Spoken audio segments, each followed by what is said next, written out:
له أشهد أن لا إله إلا الله وحده لا شريك له وأشهد أن محمدا عبده ورسوله لا نبي ولا رسول بعده سبحانك لا علم لنا إلا ما علمتنا إنك أنت العليم الحكيم اللهم علمنا ما ينفعنا وانفعنا بما علمتنا وارزقنا علما وعملا ربنا زدنا علما نافعا ورزقا طيبا وعملا متقبلا ولسانا ذاكرا وقلبا خاشعا اللهم إنا نعوذ بك من علم لا ينفع ومن قلب لا يخشع ومن نفس لا تشبع ومن دعوة لا يستجاب لها إخواني في الدين وأخواتي في الله rahimani wa rahimakumullah jami'an.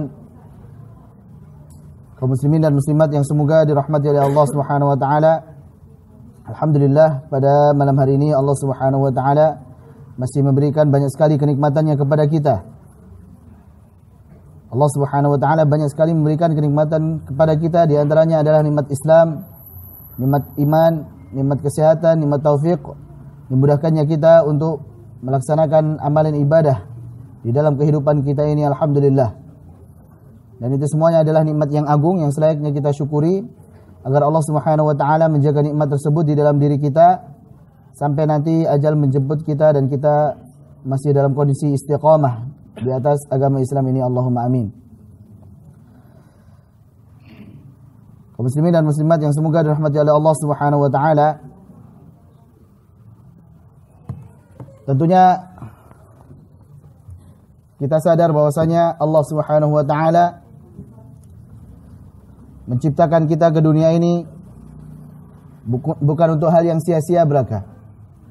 Kita diciptakan oleh Allah Subhanahu wa taala di dunia ini bukan hanya untuk makan, minum, beristirahat dan berkembang biak, tidak. Kalau demikian apa bedanya kita dengan hewan, dengan binatang-binatang ternak, di mana hidup mereka hanya makan, minum, tidur, kemudian berkembang biak saja. Dan manusia adalah makhluk yang Allah Subhanahu wa taala ciptakan paling mulia.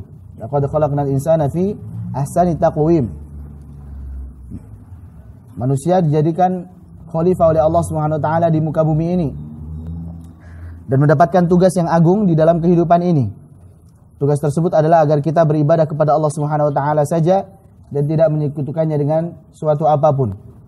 Allah berfirman, "Wa ma khalaqtul jinna wal insa illa liya'budun."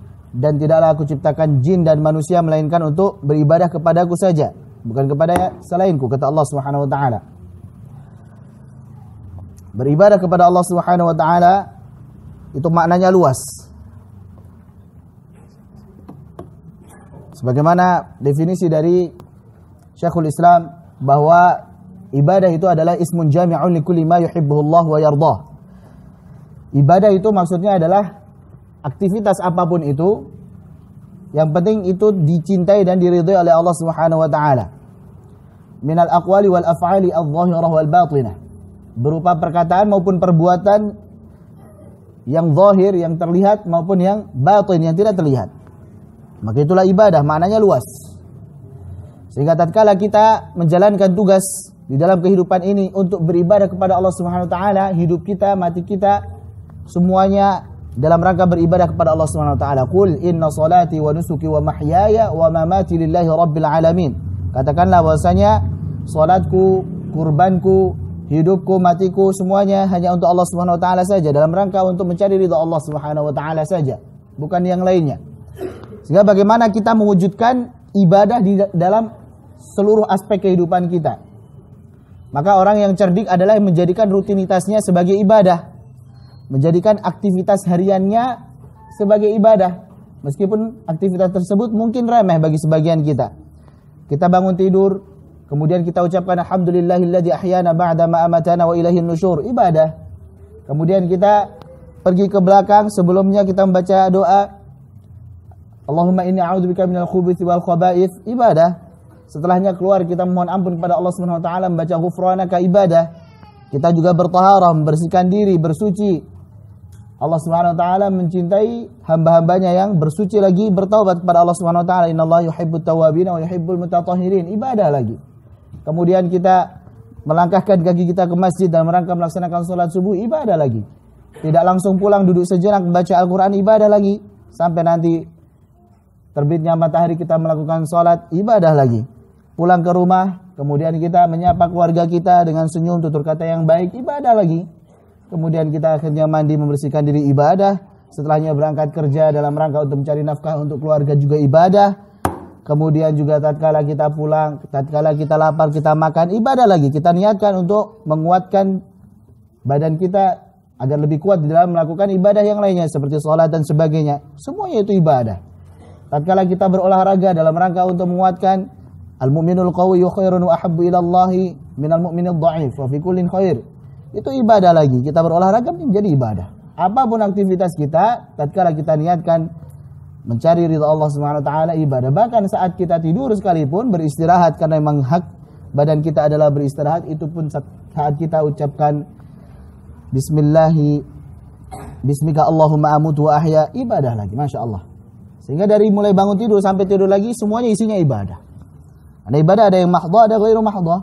Dan untuk mewujudkan supaya kita seluruh aspek kehidupan kita ibadah adalah kita menjadikan seluruh aktivitas kita sebagai ibadah. Dan sungguh sangat merugi orang yang menjadikan ibadah, salatnya, puasanya, zakatnya hanya sekedar rutinitas belaka. Kalau sudah jam sekian ya sudah salat. Kalau jam sekian ya sudah salat zuhur. Jam sekian nanti salat asar. Jam sekian nanti salat maghrib. Hanya sekedar rutinitas harian saja, gerakan fisik saja, maka ini sungguh orang yang merugi. Baik. Ikhwani fi din wa akhwati fillah rahimani wa rahimakumullah jami'an. Itulah ibadah, maknanya sangat luas. Dan di antara ibadah mahdhah yang memang terikat dengan waktu dan terikat tata cara dalam beribadah tersebut, perlu dituntut dari kita semuanya untuk apa? Untuk mengikhlaskan niat kita hanya untuk Allah Subhanahu wa taala saja. Itu yang pertama, mengikhlaskan niat hanya untuk Allah Subhanahu wa taala saja. Karena sesungguhnya syarat diterima ibadah itu ada dua, yaitu yang pertama ikhlas hanya untuk Allah Subhanahu wa taala saja, dan yang kedua adalah kita alhamdulillah kita mengikuti tata cara yang telah diajarkan oleh Nabi Muhammad sallallahu alaihi wasallam. Kita mengikuti tata cara yang telah diajarkan oleh Nabi kita. Itu syarat diterimanya ibadah. Allah Subhanahu wa taala berfirman dalam surat Al-Mulk, "Alladzi khalaqal mauta wal hayata liyabluwakum ayyukum ahsanu amala." Allah adalah zat yang telah menciptakan kehidupan dan kematian untuk menguji kalian. Siapakah di antara kalian yang paling baik amalannya, paling bagus amalannya. Jazakumullah khairan. Allah Subhanahu wa taala berfirman, "Alladzi khalaqal mauta wal hayata liyabluwakum ayyukum ahsanu amala." Dialah Allah Subhanahu wa taala yang menciptakan kematian dan kehidupan untuk menguji kalian siapa di antara kalian yang paling baik amalannya, paling bagus amalannya. Dalam ayat tersebut Allah tidak berfirman aktsaru amala, yang paling banyak amalannya, tidak. Tapi Allah Subhanahu wa taala berfirman ahsanu amala, yang paling bagus amalannya. Sehingga berkata seorang mufassir Al-Fudail bin Iyad rahimahullahu taala bahwa yang dimaksud dengan ahsanu amala maksudnya adalah akhlasuhu wa aswabuhu, yaitu yang paling ikhlas dan paling benar. Maksudnya apa itu akhlasuhu wa aswabuhu, yang paling ikhlas dan paling benar? Beliau mengatakan annal amala idza kana khalisan wa lam yakun shawaban lam yuqbal. Sesungguhnya suatu amalan itu jika dia diniatkan ikhlas untuk Allah Subhanahu wa taala saja, sudah benar ikhlas, tapi tidak benar.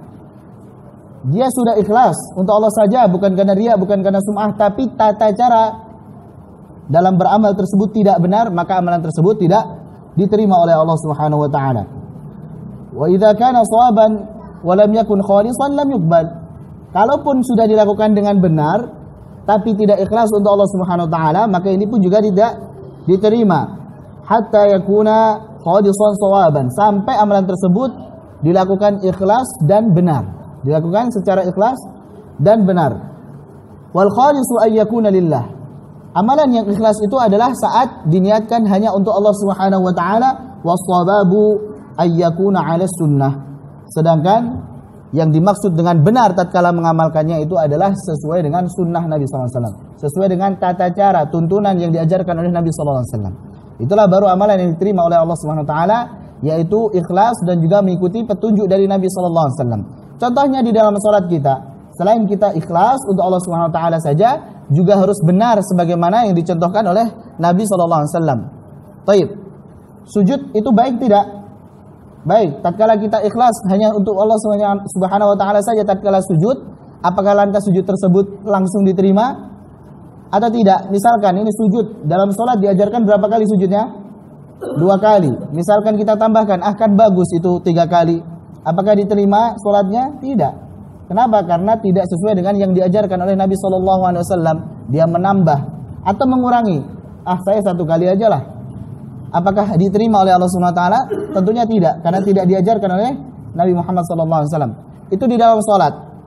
Dalam menunaikan zakat juga seperti itu. Ada tuntunannya, ada ukurannya, ada waktu yang mengharuskan untuk dikeluarkan zakatnya. Di dalam berpuasa juga demikian, 1 bulan penuh. Sudah ada tuntunannya bagaimana cara berpuasa. Kemudian dalam menunaikan haji juga demikian. Khudhu anni manasikakum. Ambillah, amalkanlah dariku manasik ibadah haji kalian. Melihat bagaimana cara ibadah hajinya Nabi SAW, barulah kemudian diterima setelah ikhlas untuk Allah SWT saja.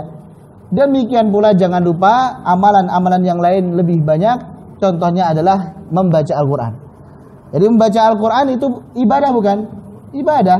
Amalan bukan? Amalan soleh. Bahkan dia adalah amalan yang baik. Termasuk daripada min afdhalidz dzikri qiraatul Quran. Di antara zikir yang paling utama adalah membaca Al-Quran. Meskipun zikir yang paling bagus dari yang terbagus adalah salat.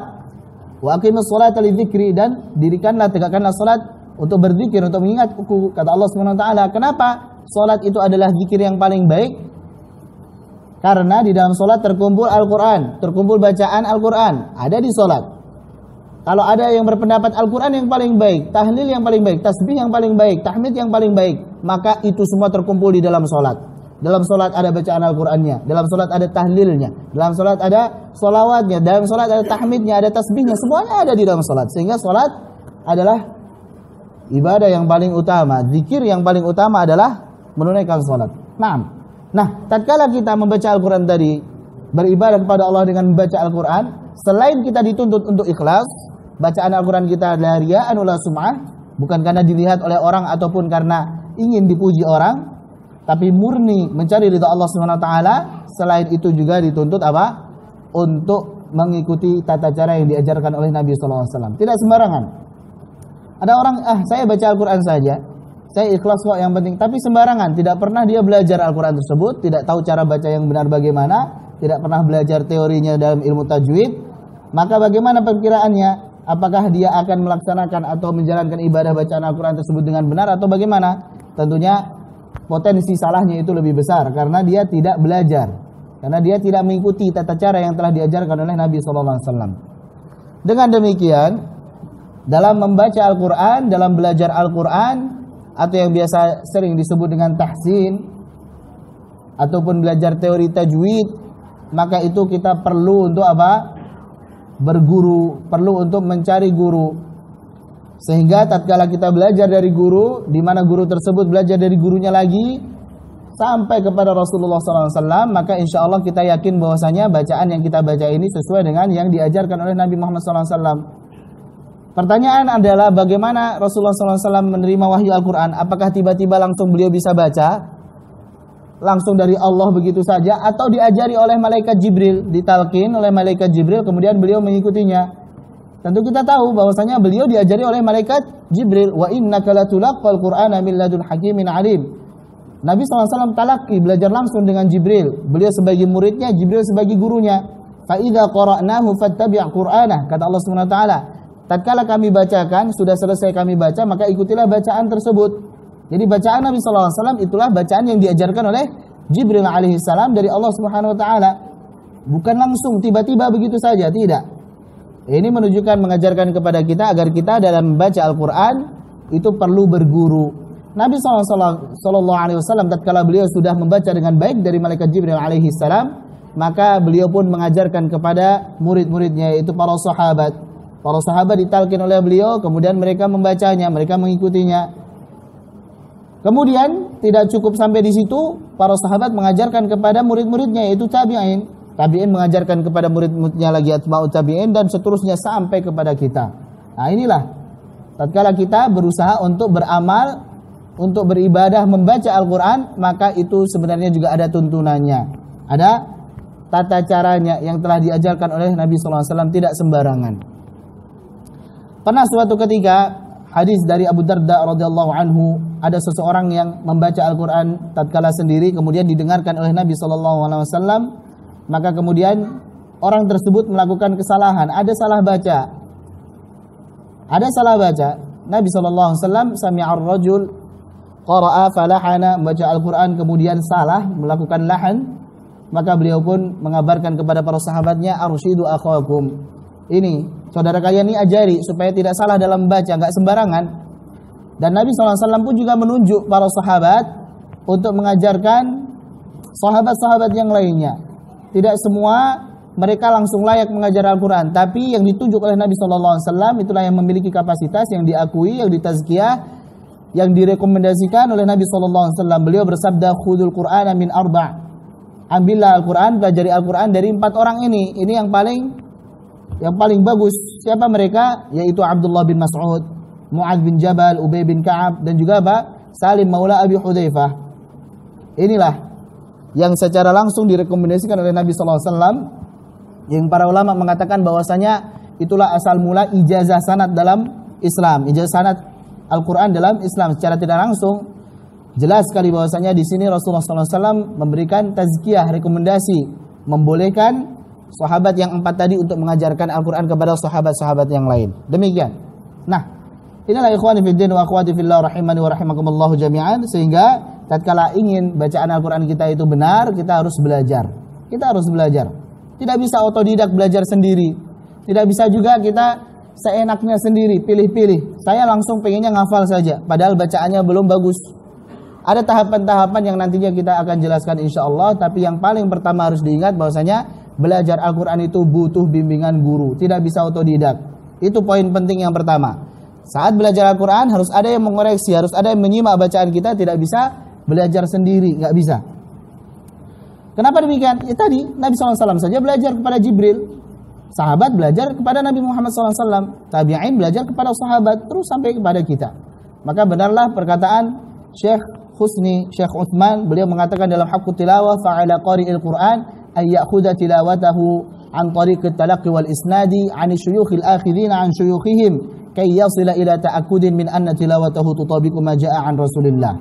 Hendaklah seorang yang ingin membaca Al-Quran, dia mengambil bacaan Al-Qurannya tersebut dengan cara talaki, belajar langsung dengan guru. Ada guru, ada murid. Kita ngaji di masjid ini, ada guru yang mengoreksi, kemudian murid membaca. Demikian, guru mencontohkan, murid mendengarkan.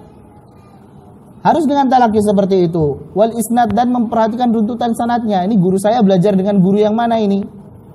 Sampailah pada dari guru yang guru tersebut belajar kepada guru-gurunya lagi, sampailah kepada kepastian, keyakinan bahwasanya memang bacaan yang kita baca ini sesuai dengan apa yang diajarkan oleh Rasulullah SAW. Demikian.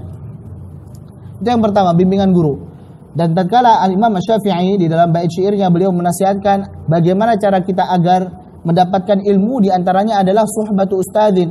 Akhilan tanala al-ilma illa bisittah. Sa'unbika an tafsiliha bibayanin zaka'un wa hirsun wa jitihadun wa bulghatun wa suhbatu ustadin wa tul zamanin.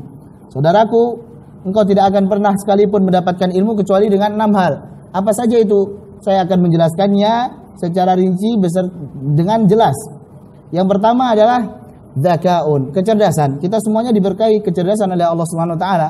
Hanya saja bertingkat-tingkat, ada yang cerdas sekali, ada yang cerdas saja, ada yang sedikit cerdas. Tapi bisa diupayakan itu semua menjadi sangat cerdas. Ketika kita semakin sering asah, seperti pisau semakin sering diasah semakin tajam. Dalam menghafal, dalam belajar itu juga demikian. Seperti pisau. Kenapa kita susah belajar? Karena memang jarang dipakai. Seperti pisau, tatkala kita jarang pakai, maka akan tumpul. Begitu juga dengan akal yang Allah berikan kepada kita. Tatkala jangan digunakan untuk belajar, jarang digunakan untuk menghafal, maka akan tumpul juga susah. Maka terus dilatih agar kecerdasan itu senantiasa meningkat. Wahirsun, harus punya ambisi, harus punya target. Saya harus bisa nanti sekian bulan misalkan, sehingga punya tujuan yang jelas, punya target yang harus dicapai. Tidak mengalir begitu saja, tapi apa? Harus ditetapkan target yang itu memotivasi kita agar terus istiqomah, terus kejar. Kalau malas, saya punya target nih, harus dikejar lagi. Wajtihadun, kita buktikan ambisi tersebut dengan bersungguh-sungguh, ijtihad, bersungguh-sungguh dengan action, memanfaatkan waktu sebaik-baiknya. Kita luangkan waktu, bukan kita mencari waktu luang, nggak dapat antum. Ketika diajak belajar, ayo belajar, saya sibuk, tidak ada waktu luang. Tidak. Antum kira itu yang belajar pengangguran semua, tidak memiliki pekerjaan? Mereka meluangkan waktu bukan mencari waktu luang. Maka memang bentuk ijtihad kita adalah kita meluangkan waktu. Memang harus disediakan waktu buat belajar, nggak bisa kita mencari-cari waktu luang, nggak dapat. Memang seperti itu syaitan untuk menjerumuskan kita supaya lalai. Dan bentuk dari ijtihad kesungguhan adalah kita banyak berdoa kepada Allah Subhanahu wa taala, meminta doa kepada orang tua kita, ibu kita jika masih ada, bapak kita jika masih ada, agar dimudahkan. Kemudian berikutnya wabul qotun, perlu bekal, memang perlu modal di dalam belajar. Terkadang kita harus menempuh perjalanan, keluar bensin dan sebagainya, atau membayar SPP dan sebagainya, biasa di dalam belajar. Suhbatu ustadzin, dan bimbingan ustadz, masya Allah, ini perlu sekali. Sehingga kalau antum temukan ada guru Quran di masjid antum misalkan, manfaatkan sebaik-baiknya, masya Allah. Sekarang ini ironinya sudah gratis, gurunya ada siap, tidak ada juga yang datang. Tapi giliran, masya Allah, harus pergi ke sini bayar sekian juta, harus wisata ke sini bayar sekian juta, mau. Ini ngaji, pahalanya besar untuk kehidupan nanti yang kekal di akhirat, tidak ada yang mau, tidak ada yang datang dengan alasan sibuk, masya Allah. Sedangkan untuk jalan-jalan tidak ada sibuknya, pokoknya harus. Sedangkan belajar nanti dulu, tidak sadar akhirnya nyawa sudah dijemput oleh malaikat maut, waliyadzubillah. Maka jangan sampai kita terjerumus kepada tipu daya syaitan yang al-gharur, yang memang suka menipu, suka membuai kita terbuai nanti dulu. Akhirnya apa? Habis waktunya, sudah tidak sempat lagi. Atau guru kita tiba-tiba meninggalkan kita, baik itu pindah ke tempat lain atau malah diwafatkan oleh Allah Subhanahu wa taala. Karena ma'ruf bahwasanya orang soleh itu lebih dicintai oleh Allah Subhanahu wa taala daripada kita. Sehingga mereka biasanya lebih dahulu dipanggil dan kita baru menyesal, oh sudah hilang Ustaz, sudah tidak ada lagi yang mengajarkan kita, baru nyadar. Tapi ketika ada disia-siakan, masya Allah. Maka perlulah ketika ada guru yang mengajarkan dengan tulus, masya Allah, tidak mengharapkan apapun dari antum semuanya, yang penting semangat antum belajar, alhamdulillah, jangan disia-siakan, manfaatkan dengan baik. Itu suhbatu ustadzin. Wa tulu zamanin, sabar, butuh waktu yang panjang, tidak boleh tergesa-gesa. Saya pengennya langsung hafid 30 juz, nggak mau tahsin dulu, nggak mau anak belajar ikhfa apa ini, idgham apa ini, yang penting saya mau ngapal pokoknya, hafid 30 juz pokoknya. Masya Allah. Sehingga apa? Ikut program itu, 1 bulan hafid 30 juz, masya Allah. Langsung. Tiba-tiba selesai 1 bulan, memang dia pernah hafal 30 juz. 1 halaman distorkan, balik lagi ke belakang, nambah halaman berikutnya distorkan, balik lagi ke belakang, terus sampai 20 halaman, dapat 1 juz 1 hari. Besoknya dengan begitu lagi, 1 halaman distorkan. Tapi yang kemarin tidak dimurojaah lagi, tidak diulang lagi. Selesai 30 juz dalam 1 bulan, selesai pula hafalannya, hilang semua. Kan hanya lewat tadi. Itu istijal. Belajar itu dulu zaman, butuh waktu yang panjang, butuh perjuangan. Sering kita menangis tatkala belajar tersebut, menerangkan susahnya, ya Allah, begitu susahnya menghafal, ya Allah, begitu susahnya belajar. Rasanya berat sekali, rasanya susah sekali mencerna, masya Allah. Ketahuilah bahwasanya itu Allah sedang menguji kita, Allah sedang menghapus dosa-dosa kita atas kelalaian kita yang di masa lalu, sehingga Allah berikan kita ujian nih, mau berjuang atau tidak. Gimana? Bisa melewati nggak masa-masa susah untuk mencerna? Nanti ketika Allah sudah, wah ini walladzina jahadu fina lanahdiyannahum subulana. Memang sudah bersungguh-sungguh, Allah berikan, dibukakan pintu pemahaman, cepat dalam menghafal, cepat dalam memahami, masya Allah. Ikhwani fi din wa akhwati fillah rahimani wa rahimakumullah jami'an. Itu tadi yang pertama, jangan lupa kita tatkala belajar Al-Quran harus ada guru. Itu yang paling penting. Buku tajwid sebaik apapun, buku agama sebaik apapun, kalau tidak ada guru yang mengajarkannya, maka itu ada potensi besar kita menyimpang dari kebenaran. Kita baca mungkin, oh ini wajib muttasil begini, panjangnya sekian. Ketika baca di depan guru, oh salah semua. Padahal oh gampang ini kayaknya nih. Makharijul huruf, oh ini di tengah tenggorokan, oh begini kayaknya nih ngucapin yang ngira-ngira terus. Sepertinya gampang, mudah. Dia baca buku saja, oh seperti ini aja, gampang ini, saya bisa ini. Akhirnya apa? Pas dikoreksi guru salah semua. Nah ini, tidak bisa otodidak, harus ada bimbingan guru. Anda sering sampaikan ini, bahkan tadi juga Anda sampaikan kisah ini, barangkali antum ada yang belum mendengarkan, tentang seorang yang bernama Tumal Hakim. Ini menunjukkan tentang pentingnya kita talaki dalam belajar. Ilmu dunia saja, walaupun tidak semua ilmu dunia ya, ilmu dunia zaman sekarang misalkan bengkel atau yang lainnya kita bisa lihat langsung dari Google maupun YouTube, bisa langsung ya, otodidak. Atau mungkin streaming seperti ini bisa langsung kita pelajari dari YouTube. Tapi untuk masalah misalkan di kedokteran nggak bisa, harus dipraktekkan, harus ada guru yang membimbing. Nah ini contohnya, dahulu ada orang namanya Tumal Hakim, Tuma Al-Hakim. Beliau ini punya bapak yang seorang tabib, seorang dokter yang terkenal, ma'ruf, masyhur. Dia bagus kedokterannya. Buku-buku tentang kedokteran juga banyak di rumahnya, di perpustakaannya. Tapi sayangnya anaknya tidak diajari dan anaknya tidak mau belajar. Tidak belajar kedokteran dari bapaknya sehingga saat bapaknya meninggal, maka kemudian anaknya pun bingung dengan buku-buku yang ada di perpustakaan dan akhirnya dibaca sendiri tanpa bimbingan bapaknya dulu. Kemudian apa? Sampailah pada titik dia buka praktek, ada yang sakit dan berobat, kemudian diberikan obat tapi malah meninggal. Diobati tapi malah meninggal, bukannya sembuh. Obatnya apa itu? Ular hitam. Dikasih ular hitam malah mati. Dan ternyata dia tidak melakukan itu serta-merta karena nggak ada hujah, nggak ada dalil, nggak ada landasan. Ternyata punya landasan. Ada di sebuah kitab hadis Nabi SAW tertulis di situ. Nabi SAW bersabda, al-hayyatus sauda syifa'un likulli da. Ular hitam adalah obat bagi seluruh penyakit. Itu ada dalilnya ternyata. Jadi saya ini punya dalil gitu. Kemudian temannya akhirnya mengambil buku itu dan dikerik, yang disangkanya al-hayyatus sauda, titiknya 2 huruf ya, ternyata al-habbatus sauda. Habbatus sauda, jintan hitam adalah obat bagi seluruh penyakit. Ternyata dia apa? Salah faham. Karena ternyata ketambahan titik di situ.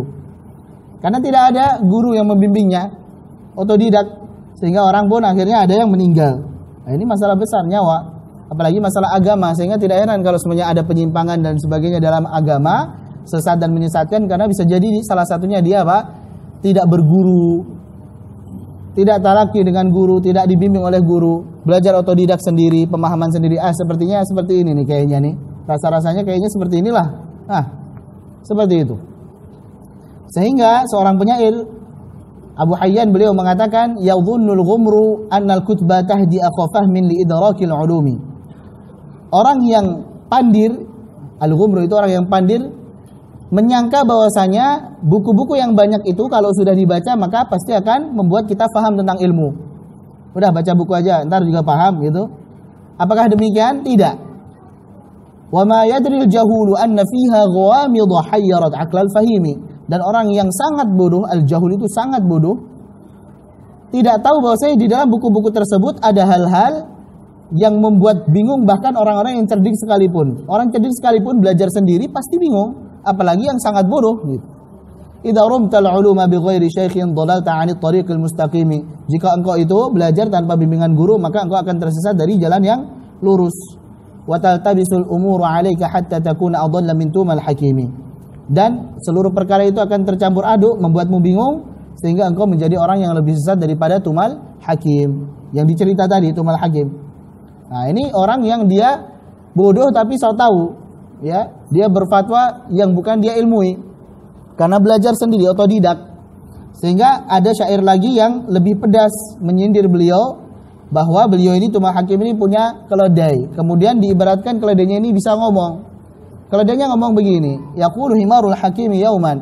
Berkata keledai dari tumal hakim pada suatu hari. Jadi seolah-olah ini keledainya bisa ngomong. Lau ansafuni kuntu arkab. Seandainya mereka itu mau insaf, mau adil kepadaku, maka yang justru layak untuk menunggangi itu saya. Jadi keledai yang menunggangi tumal hakim yang ditunggangi, harusnya gitu, kata keledainya. Kenapa begitu? Fa ana jahilun basitun. Saya memang bodoh, tapi saya bodoh saja. Ya bodoh aja gitu, bodoh doang. Wa sahibi, sedangkan pemilikku jahilun murakkabun, bodohnya kuadrat. Sudah bodoh sok tahu lagi kan, akhirnya apa? Menyebabkan orang mati. Nah, inilah pengaruh daripada tidak talaki, tidak belajar. Dia belajarnya dengan otodidak. Maka ini baca Al-Quran juga demikian. Ada contoh-contoh dari para guru kita yang itu diambil dari guru-gurunya yang itu bersambung kepada Nabi SAW.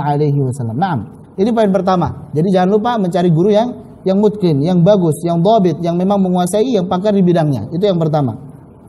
Yang kedua, pahami kaidah-kaidah, pahami tahapan-tahapannya. Baik. Tadi sudah disebutkan sebenarnya tips-tips yang diberikan oleh Al-Imam Asy-Syafi'i, itulah sebenarnya tips-tips intinya. Tapi kemudian jangan lupa tadarruj. Di dalam belajar itu jangan sampai kita menaiki anak tangga langsung lompat begitu. Haruslah kita menaiki anak tangga pertama, kedua, ketiga, keempat, seperti itu. Harus bertahap. Supaya apa? Supaya tidak ada yang tertinggal dan supaya kita tidak kaget mau loncat malah jatuh. Kita terburu-buru. Dalam membaca Al-Quran, yang utama adalah tahsin terlebih dahulu. Kalau kita sudah bisa baca Al-Quran, maka tahsin. Tapi kalau belum bisa baca Al-Quran, belajar dulu Iqra. Ya, Kutubus Sittah ya. Buku yang 6 jilid itu, Kutubus Sittah kan? Jilid 1, jilid 2, jilid 3, jilid 4, jilid 5, jilid 6 kan? Kutubus Sittah. Buku 6 jilid kan? Dikenal dengan Iqra gitu ya. Iqra 1, Iqra 2, Iqra 3, Iqra 4, Iqra 5, Iqra 6, barulah kemudian Al-Quran. Nah itu, belajar alif ba ta dulu sampai bisa baca Al-Quran, barulah nanti kita apa? Perbaiki tajwidnya lagi. Jadi tahsin dulu. Jangan langsung hafal. Pengennya langsung hafal, Masya Allah. Padahal kalau sudah terlanjur hafal itu dengan bacaan yang salah, itu nantinya jadi malah petaka lagi, malah bahaya. Justru susah dibenerin. Coba sekarang bayangkan teman-teman sekalian, yang sudah belajar tahsin siapa, angkat tangan? Yang sedang belajar tahsin siapa, angkat tangan? Ada? Tidak ada. Yang sedang belajar tahsin. Taib, belajar tahsin, taib. Masih ingat tidak? Surat-surat yang kita sudah lama hafal dengan bacaan yang lama itu ditahsin biasanya susah untuk dibenerin, benar? Susah dibenerin karena sudah terlanjur tercetak dengan hafalan yang lama, ya kan? Taib. Tatkala sudah suruh baca jadi imam pasti biasanya ke bawah lagi dengan bacaan yang lama dulu. Kenapa demikian? Karena sudah terlanjur terpola seperti itu, sudah terukir seperti itu. Ibaratkan ini kayu, diukir sudah jadi ya sudah, dibenerin lagi susah. Maka sebelum diukir, bagusnya digambar dulu polanya. Sampai rapi, kemudian nantinya baru dipahat, baru diukir. Setelah jadi bagus. Sebagaimana itu pula bacaan Al-Quran kita, digambar dulu, dicoret-coret dulu. Oh begini nanti polanya, baru diukir, dihafalkan. Setelah selesai diukir, setelah selesai hafal, ukiran tersebut indah, bagus, benar jalurnya. Tidak sembarangan. Seperti itulah gambarannya kira-kira. Pentingnya tahsin. Jadi tahsin dulu, benar dulu. Jangan langsung terburu-buru untuk hafal. Jadi ada tahapannya ya. Tahsin terlebih dahulu. Dan tahsin pun juga sebenarnya ada tahapannya. Kita selain talaki, ditalkin oleh guru, kita ngikutin, kemudian nantinya baca dikoreksi, juga perlu belajar ilmu teorinya, ilmu tajwidnya. Maka Anda rekomendasikan untuk buku tajwid para pemula. Yang penting itu rumus kemudian contoh-contoh. Maka yang terbaik di sini diantaranya adalah bukunya bukunya Al-Ustadz Abu Ya'la Al-Qurnaidi itu. Metode Asy-Syafi'i itu bagus. Jadi ringkas itu. Hanya rumus kemudian contoh-contoh. Sudah, antum pelajari itu. Tajwid secara umum pokoknya. Dari makharijul huruf, sifatul huruf, kemudian hukum-hukum bacaan, nun sukun dan tanwin, nun tasydid, mim sukun, hukum-hukum mad, hukum idgham. Baru kemudian di situ nanti ada bacaan yang asing pada riwayat Hafiz dan Asim. Kemudian nanti ada waqaf tidak juga barangkali. Intinya belajar ilmu tajwid dulu secara penuh dengan buku yang ringan saja dulu. Baik, tahapan yang pertama dengan buku yang ringan. Jadi sudah ada gambaran antum. Nanti hukum-hukum bacaannya seperti ini makhrajnya di sini, ini sifatnya seperti ini. Baru kalau sudah antum pernah belajar buku tajwid 1 minimal secara penuh dan itu yang ringkas, metode Syafi'i itu yang hitam, punya bukunya insyaallah ya.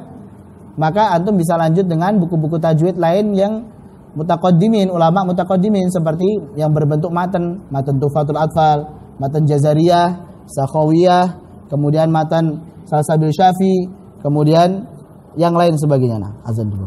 Kita lanjut salat habis itu sudah. Oke. Nah, seperti itu ya. Insyaallah kita cukupkan dulu. Semoga bermanfaat. Kita beri salat dulu baru insyaallah nanti dilanjut lagi insyaallah. Subhanakallah bihamdika asyhadu an la ilaha illa anta astaghfiruka wa atubu ilaik. Assalamualaikum warahmatullahi wabarakatuh. Kita sambung kembali. Tadi kita sudah sampaikan bersama bahwa di dalam pelajari Al-Quran yang pertama harus diperhatikan adalah setelah kita ikhlas, kemudian juga kita mutaba'ah mengikuti tata cara yang diajarkan oleh Nabi Muhammad SAW, dan itu kita bisa mulai dengan belajar kepada seorang guru yang mungkin memang memiliki kapasitas di bidang bacaan Al-Quran.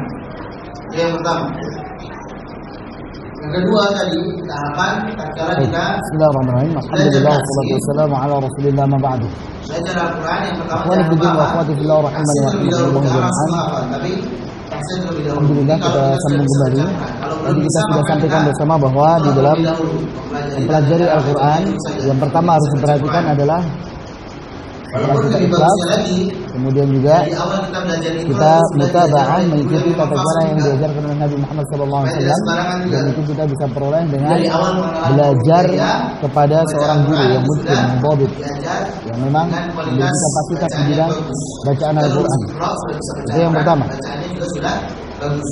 Yang kedua tadi tahapan tatkala kita Dan tatkala belajar tahsin, buku yang kita perlu belajar Al-Quran, yang pertama jangan lupa apa? gunakan adalah Tahsin terlebih dahulu, jangan langsung menghafal, tapi buku tersebut tahsin berisi terlebih dahulu. rumus, Ini kalau kita kemudian sudah bisa baca Al-Quran. Kalau yang belum paling bisa, utama. maka kita Iqra terlebih dahulu, mempelajari tata cara bacanya dulu saja. Yang penting kita baca Quran. Itu metode Asy-Syafi'i yang hitam. Walaupun lebih bagusnya lagi, Cocok untuk belajar dari tahsin awal itu kita yang belajar Iqra itu sudah diajar oleh guru yang memang fasih juga, Jadi itu dulu.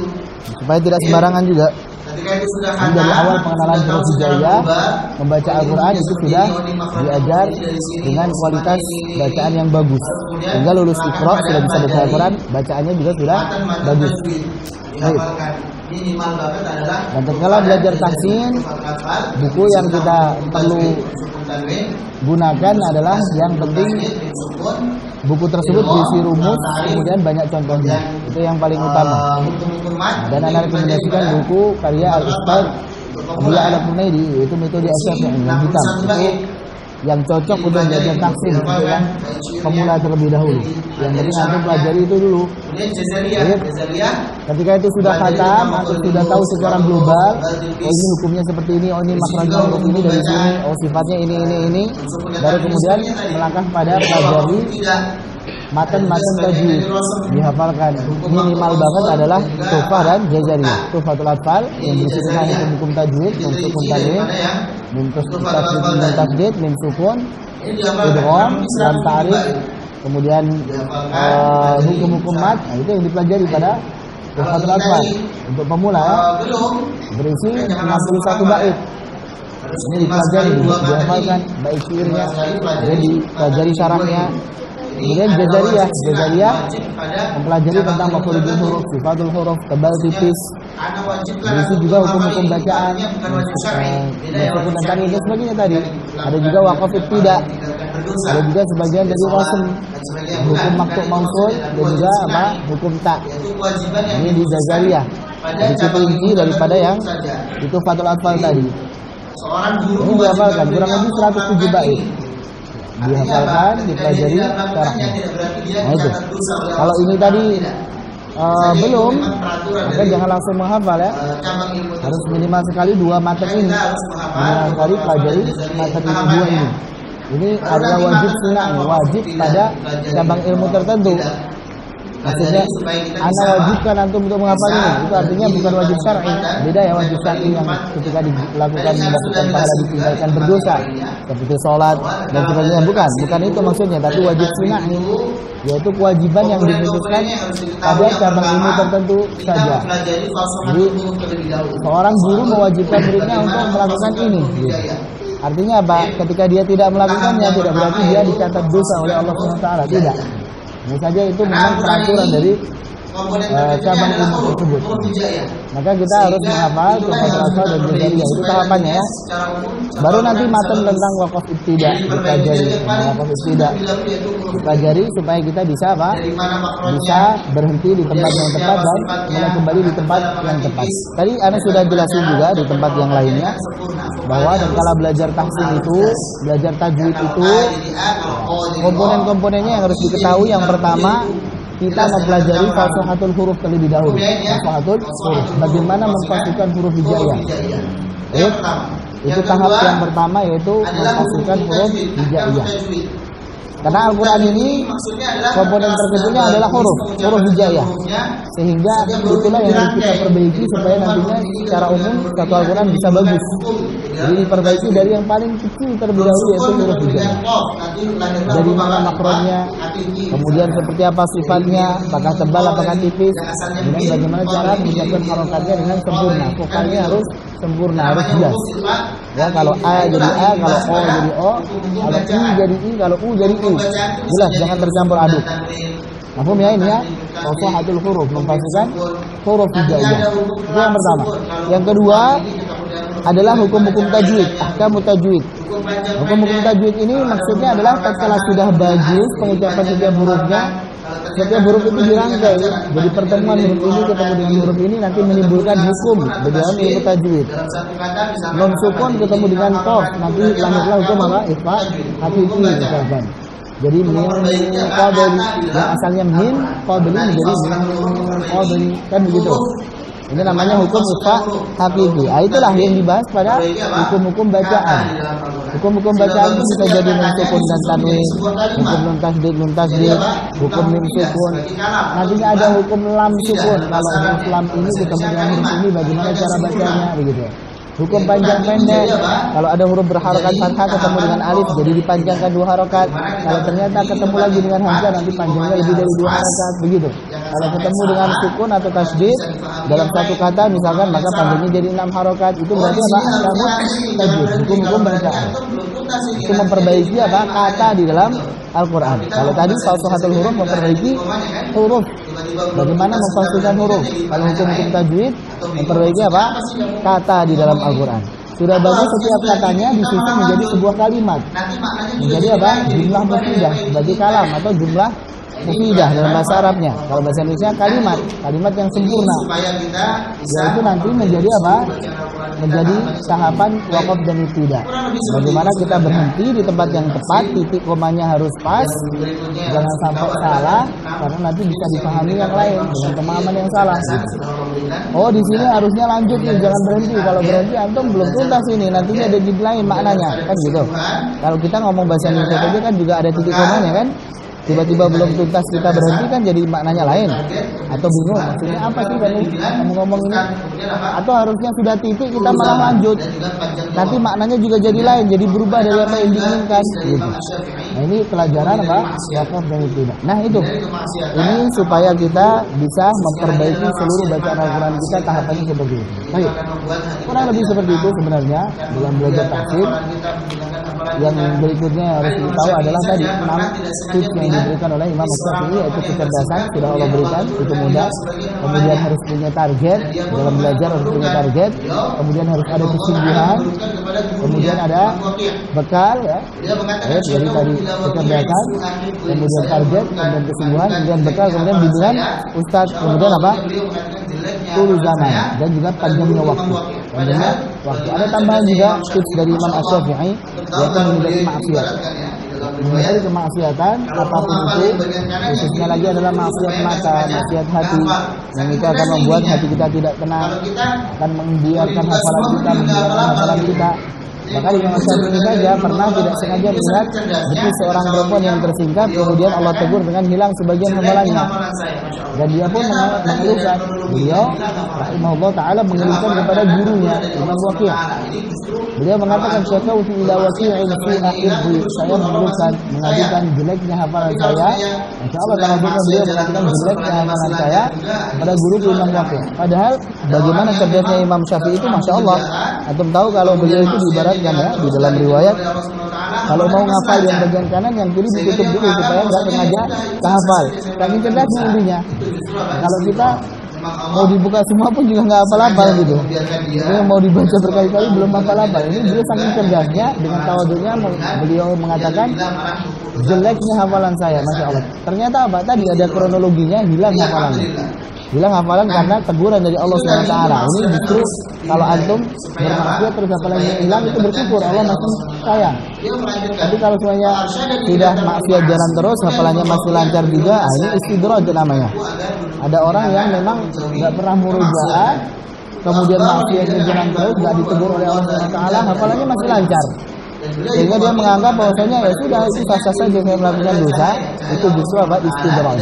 Memang Allah sengaja untuk membiarkan dia dikasih waktu tangguh dengan nyadar-nyadar juga, makanya itu malahan suatu kelebihan. Alhamdulillah malah numpuk dosa terus. Nah, tidak sadar. Itu istidraj. Jadi alhamdulillah. Nah, itu tadi kemaksiatan harus dihindari. Supaya apa? Supaya kita mendapatkan cahaya Allah SWT. Beliau melanjutkan, arsyadani ila tarkil ma'asi. Kemudian Imam Waqi' beliau menasihatiku, menunjukkanku agar menghilangkan atau menjauhi kemaksiatan. Wa akhbarani bi anna al-'ilma nurun wa nurullah la yujad wa la yuqad. Dan beliau Imam Waqi' mengabarkan kepadaku bahwasanya ilmu itu adalah cahaya. Cahaya Allah SWT tidak diberikan kepada orang yang bermaksiat. Jadi orang yang bermaksiat tidak diberikan cahaya Allah yaitu ilmu. Dia diberikan kemudahan di dalam menghafal Al-Quran, kalam Allah, baik-baiknya ilmu. Baik.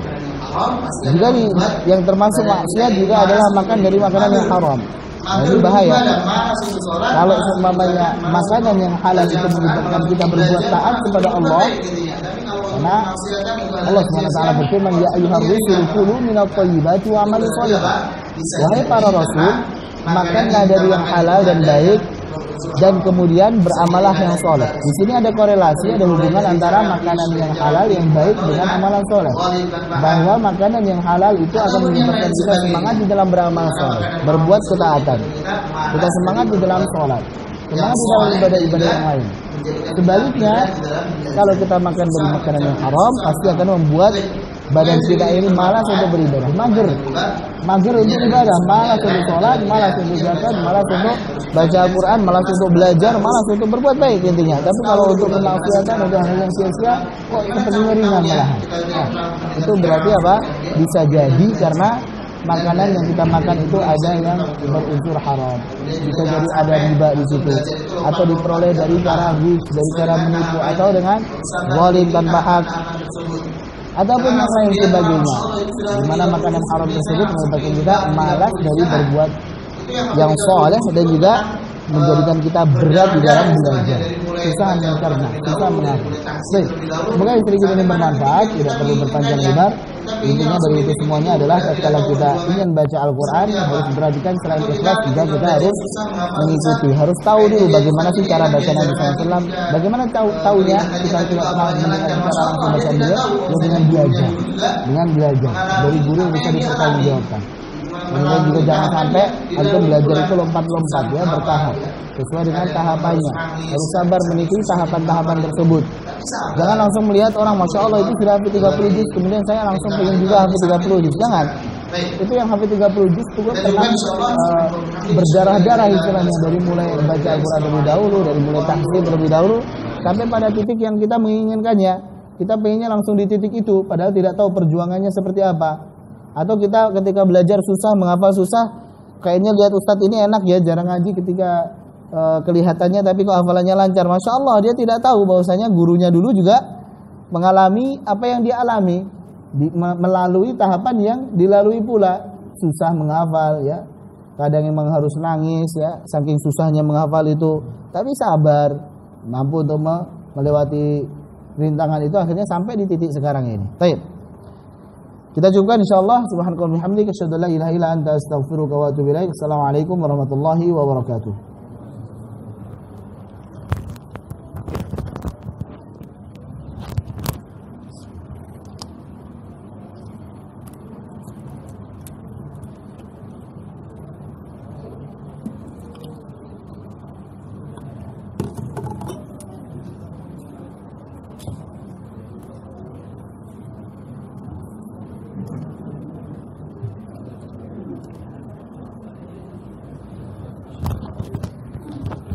Tes